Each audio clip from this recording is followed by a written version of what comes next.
ഈ പുതിയ വിശദീകരണത്തിലേക്ക് എല്ലാവർക്കും സ്വാഗതം. ഇന്ന് നമ്മൾ സംസാരിക്കാൻ പോകുന്നത് വെറുമൊരു വിഷയമല്ല. അഖണ്ഡ ജ്യോതിയുടെ 1981 മാർച്ചിലെ ലക്കത്തിൽ നിന്നുള്ള വളരെ പ്രധാനപ്പെട്ട ചില വിവരങ്ങളിലൂടെ ജ്ഞാനപ്രകാശത്തിലേക്കുള്ളൊരു വലിയ ദാർശനിക യാത്രയാണ് നമ്മൾ നടത്താൻ പോകുന്നത്. ഒരു വിചാര വിപ്ലവത്തിന്റെ, അതായത് വിചാർ ക്രാന്തിയുടെ ആഗോള ശബ്ദമായി മാറാൻ ഈ അറിവുകൾ നമ്മളെ എങ്ങനെ സഹായിക്കുമെന്ന് നമുക്ക് നോക്കാം. ഈ വെളിച്ചത്തിലേക്ക് നമുക്കൊന്നിച്ചു കടക്കാം. ശരി, നമുക്ക് നേരെ വിഷയത്തിലേക്ക് കടക്കാം. ഒന്ന് ആലോചിച്ചു നോക്കൂ. ഇന്ന് ലോകം മുഴുവൻ നേരിടുന്ന മാനസിക പിരിമുറുക്കങ്ങളെയും വർദ്ധിച്ചുവരുന്ന ഈ സാമൂഹിക അശാന്തിയെയും നേരിടാൻ നമ്മൾ ശരിക്കും സജ്ജരാണോ? യഥാർത്ഥത്തിൽ ഈയൊരു പ്രതിസന്ധിയെ അംഗീകരിക്കുക എന്നത് തന്നെയാണ് പരിഹാരത്തിലേക്കുള്ള ആദ്യ പടിയും. നമ്മുടെ ചുറ്റുമുള്ള ഈ പ്രശ്നങ്ങളുടെ പശ്ചാത്തലത്തിൽ നിന്നുകൊണ്ടാണ് ഈ രേഖകൾ നമ്മളോട് സംസാരിക്കുന്നത് തന്നെ. നോക്കൂ, മനുഷ്യരാശിയുടെ ഏറ്റവും അടിസ്ഥാനപരമായ പ്രശ്നങ്ങളെയാണ് ഈ സ്രോതസ്സുകൾ ആദ്യം തന്നെ കൃത്യമായി ചൂണ്ടിക്കാണിക്കുന്നത്. ഇന്നത്തെ കാലത്ത് സ്ട്രെസ് അഥവാ മാനസിക സമ്മർദ്ദം എങ്ങനെ കൈകാര്യം ചെയ്യാം, എന്തുകൊണ്ടാണ് നമുക്കിടയിൽ സമാധാനവും സന്തോഷവും ഇല്ലാതാകുന്നത്, പിന്നെ ഏറ്റവും പ്രധാനപ്പെട്ട വ്യസനമുക്തി, അതായത് ലഹരിമുക്തമായ ഒരു ജീവിതത്തിന്റെ അനിവാര്യത എന്നിവയാണിതിൽ പറയുന്നത്. വലിയ ആദർശങ്ങൾ പറയുന്നതിന് മുൻപ് തന്നെ സാധാരണക്കാരായ നമ്മുടെ നിത്യജീവിതത്തിലെ വേദനകൾക്കുള്ള കൃത്യമായ പരിഹാരങ്ങളാണ് ഇത് മുന്നോട്ട് വയ്ക്കുന്നത്. ഇനി ഒന്നാമത്തെ വിഭാഗം ഒരു ഡീപ് സ്കാനാണ്. നമ്മുടെ ആന്തരിക അടിത്തറകളെക്കുറിച്ചുള്ള ഒരു പരിശോധന. ഈ സ്ലൈഡിലെ ഏറ്റവും ശ്രദ്ധേയമായ കാര്യം എന്താണെന്ന് വെച്ചാൽ, നമ്മുടെ ആന്തരിക അടിത്തറ പഴിയുന്നത് എത്ര പ്രായോഗികമായ രീതിയിലാണ് എന്നത് കാണിച്ചു തരുന്നു എന്നതാണ്. ധ്യാനം, നമ്മുടെ വികാരങ്ങളെ ശരിയായ രീതിയിൽ നിയന്ത്രിക്കുക, മികച്ച ശാരീരിക ആരോഗ്യം നിലനിർത്തുക, പിന്നെ വ്യക്തിത്വ വികസനം. ഇവയിലൂടെ നമ്മൾ എങ്ങനെ ഒട്ടും ഇളകാത്തൊരു അടിത്തറ പണിയുന്നു എന്നിത് വളരെ മനോഹരമായി വ്യക്തമാക്കുന്നുണ്ട്. ചുരുക്കത്തിൽ നിങ്ങളുടെ ഏറ്റവും മികച്ച പതിപ്പായി മാറാനുള്ള വഴികളാണിവ. അടിസ്ഥാന ശാരീരിക ആരോഗ്യത്തിൽ നിന്ന് മാറി നമ്മുടെ ഉള്ളിൽ മറഞ്ഞുകിടക്കുന്ന അപാരമായ കഴിവുകളെ ഉണർത്തുന്നതിലേക്കുള്ള വളരെ വലിയൊരു ഊർജ്ജസ്വരമായ മാറ്റമാണിത്.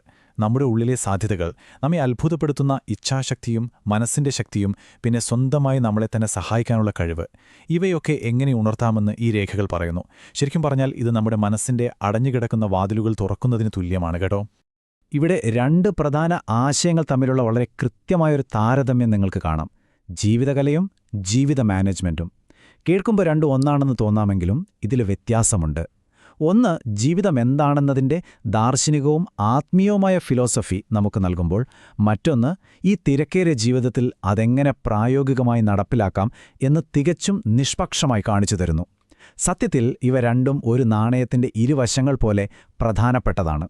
ഇനി ഈ രണ്ടാമത്തെ വിഭാഗം, ഭാവിയെ പരിപോഷിപ്പിക്കൽ, അതായത് കുടുംബവും യുവത്വവും. നമ്മുടെ സമൂഹത്തിൽ യഥാർത്ഥത്തിൽ ഒരു വിചാര വിപ്ലവം സാധ്യമാകണമെങ്കിൽ എന്തു വേണം? അതിനു പരസ്പരമുള്ള കുടുംബ ബന്ധങ്ങൾ ശക്തമാക്കണം. അതുപോലെ വിദ്യാർത്ഥികളിലും കൗമാരക്കാരിലും കൃത്യമായ ശ്രദ്ധ നൽകുകയും വേണം. തലമുറകളുടെ വളർച്ചയ്ക്കും അവരുടെ മൂല്യങ്ങൾ രൂപപ്പെടുത്തുന്നതിനും ഈ കാലഘട്ടം വളരെ അത്യാവശ്യമാണ്. കാരണം അവരുടെ മനസ്സുകളിലാണ് നമ്മൾ ഭാവിയുടെ വിത്തുകൾ പാകേണ്ടത്, അല്ലേ? മൂന്നാമത്തെ വിഭാഗത്തിലേക്ക് വരാം: സാമൂഹിക പുരോഗതി. സമത്വവും പ്രവർത്തനവും ഉൾപ്പെടുന്ന മേഖലയാണിത്. ഈയൊരു പ്രസ്ഥാനം കേവലം കുറച്ച് ആത്മീയ ആശയങ്ങളിൽ മാത്രം ഒതുങ്ങി നിൽക്കുന്നില്ല എന്ന് ഇത് വളരെ വ്യക്തമായി കാണിക്കുന്നുണ്ട്. പ്രായോഗികമായ സാമൂഹിക മാറ്റങ്ങളിൽ ഇവർ ശക്തമായി വിശ്വസിക്കുന്നു. സ്ത്രീ ശാക്തീകരണം, ഓരോ വ്യക്തിയുടെയും മനുഷ്യന്റെ അന്തസ്സ് ഉയർത്തിപ്പിടിക്കൽ, അടിസ്ഥാന സാമൂഹിക പുരോഗതി, ഒപ്പം സമൂഹത്തിന്റെ ആരോഗ്യത്തിന് ഏറ്റവും ആവശ്യമായ ശുചിത്വ യജ്ഞം എന്നിവയൊക്കെ ഇതിന്റെ വ്യക്തമായ തെളിവുകളാണ്. ഇനി നാലാമത്തെ വിഭാഗം, ഒരു വലിയ വിടവ് നികത്തൽ, അതായത് ശാസ്ത്രവും ആത്മീയതയും തമ്മിലുള്ള സംയോജനം. ഇവിടെ ശ്രദ്ധിക്കുക, സയൻസും മതവും തമ്മിലുള്ള പരമ്പരാഗതമായൊരു വേർതിരിവല്ല ഈ രേഖകളിലുള്ളത്. മറിച്ച് ശാസ്ത്രീയമായ ആത്മീയത എന്ന വളരെ വിശാലമായ ഒരു ആശയമാണ് ഇവിടെ അവതരിപ്പിക്കുന്നത്. ഇതിനടിവരയിടാനായി 20-ാം നൂറ്റാണ്ടിലെ പ്രഗത്ഭരായ ശാസ്ത്രജ്ഞരുടെ പഠനങ്ങളെ ഇതിൽ ഉദ്ധരിക്കുന്നുണ്ട്. ഉദാഹരണത്തിന് ആൽബർട്ട് ഐൻസ്റ്റീനിന്റെയും ജൂലിയൻ ഹക്സ്ലിയുടെയും ഗവേഷണങ്ങളും സിദ്ധാന്തങ്ങളും. ശാസ്ത്രത്തെയും ആത്മീയതയെയും രണ്ട് എതിർധ്രുവങ്ങളായി കാണാതെ ആധുനിക മനുഷ്യനെ ശാക്തീകരിക്കുന്നതിനായി അവയെ എങ്ങനെ യുക്തിസഹമായി സംയോജിപ്പിച്ചിരിക്കുന്നു എന്നതിൽ കാണാം. അന്ധമായ വിശ്വാസങ്ങൾ മാറ്റിവെച്ച് യുക്തിയിലൂടെ സത്യം കണ്ടെത്താനാണ് ഇത് നമ്മളെ പ്രേരിപ്പിക്കുന്നത്. ശാസ്ത്രീയമായ ഈ ആധുനിക സമീപനത്തിന് അടിത്തറയായി നിൽക്കുന്നത് വളരെ ആഴത്തിലുള്ള നമ്മുടെ പരമ്പരാഗത വേരുകൾ തന്നെയാണ്. ഭാരതീയ സാംസ്കാരിക ദർശനങ്ങൾ, ഉപാസന, സാധന എന്നിവയുടെ ചിട്ടകൾ, ഗായത്രിയുടെ ശാസ്ത്രീയമായ അർത്ഥതലങ്ങൾ, ഒപ്പം വിശാലമായ ആത്മീയത എന്നിവയാണ് ഈ ആശയങ്ങളെ താങ്ങി നിർത്തുന്നത്. പാരമ്പര്യത്തെയും ശാസ്ത്രത്തെയും ഒരുപോലെ ഉൾക്കൊള്ളുന്ന അതിമനോഹരമായ ഒരു രീതിയാണിത്. അഞ്ചാമത്തെയും അവസാനത്തെയും വിഭാഗം, മഹത്തായ കാഴ്ചപ്പാട് അഥവാ യുഗനിർമ്മാണ യോജന. ഈ പറഞ്ഞ കാര്യങ്ങളെല്ലാം വെറുമൊരു ആശയമല്ല, മറിച്ച് ഒരു പുതിയ കാലഘട്ടത്തിന്റെ സൃഷ്ടിക്കുള്ള സമഗ്രമായൊരു മാസ്റ്റർ പ്ലാൻ തന്നെയാണ് നമുക്ക് മുന്നിൽ തുറന്നുവെക്കുന്നത്. ചിന്തകളിലുണ്ടാകുന്ന വിപ്ലവം അഥവാ വിചാര വിപ്ലവത്തിലൂടെ ഒരു കാലഘട്ടത്തെ മുഴുവൻ പരിവർത്തനം ചെയ്യുക. അന്നത്തെ കാലത്ത് ജനാധിപത്യത്തെ ശാക്തീകരിക്കാൻ നിർദ്ദേശിച്ച സാങ്കേതിക ആശയങ്ങൾ ഇന്നത്തെ ആർട്ടിഫിഷ്യൽ ഇന്റലിജൻസിനെ പോലും ഓർമ്മിപ്പിക്കുന്ന വിധത്തിൽ എത്രത്തോളം ദീർഘവീക്ഷണമുള്ളതായിരുന്നു എന്ന് നോക്കൂ. നിഷ്പക്ഷമായി ചിന്തിച്ചാൽ ഇതൊക്കെ വളരെ വലിയൊരു സാമൂഹിക പരിണാമത്തിനായുള്ള അതിഗംഭീര പദ്ധതികളാണെന്ന് നിങ്ങൾക്ക് മനസ്സിലാകും.